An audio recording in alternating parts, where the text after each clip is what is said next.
عليكم ورحمة الله وبركاته. maanta waxaan idiin wadnaa sida guriga loogu sameeyo Turkish kebab. sida guriga ugu sameysan lahayd maqaayado badan waa ka soo cunteena umaleynaa. marka la socod wanaagsan. markuu soo gabagaboobo aan isku soo noqonaynaa insha Allah. haddana sida loo qasayo waxaan hadda halkaas ku dareynaa waa basal. saa ujeedaa hal xab basal ah.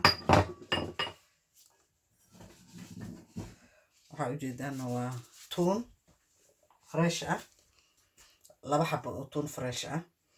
halka waxaa ujeedaana waa jinjarka oo maxaa la sinjibiisha oo qalalan, maaha fresh kamid ah, qalalan. waxaa ujeedaan waa barbarooni gaduudan, red paprika. kana waxaa waaye xawaash dhuudhuub. kana waxaa waaye garan masala.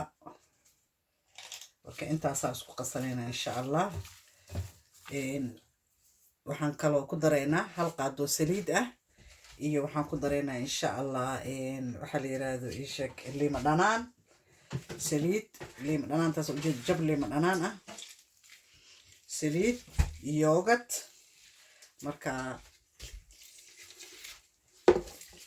2 qaado yogurt ah, iyo waxaan ku dareynaa insha Allah hal qaado saliid ah.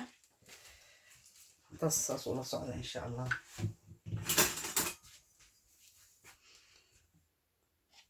yogurtka ujeedin hal xabo, 2 xabo insha Allah, iyo hal qaado saliid ah.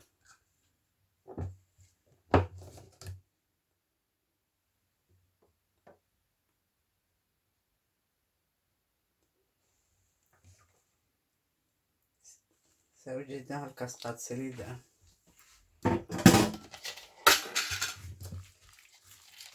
intaasa isku walaaqeynaa 1 saac ilaa 2 saac adi waqtiga saa jaanis oo heysay ku xiran tahay. 1 saac filjeerka geli.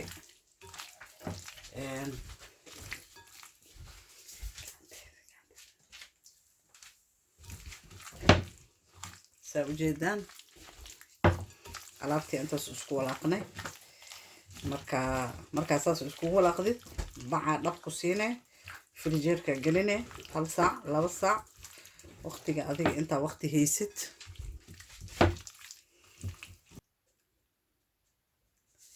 waxaan ku darna qaadada shaaha mugeed oo cusbo ah.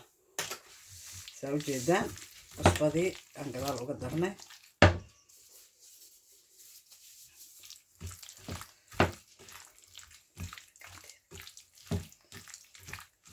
cusbadii aan ku walaaqnay.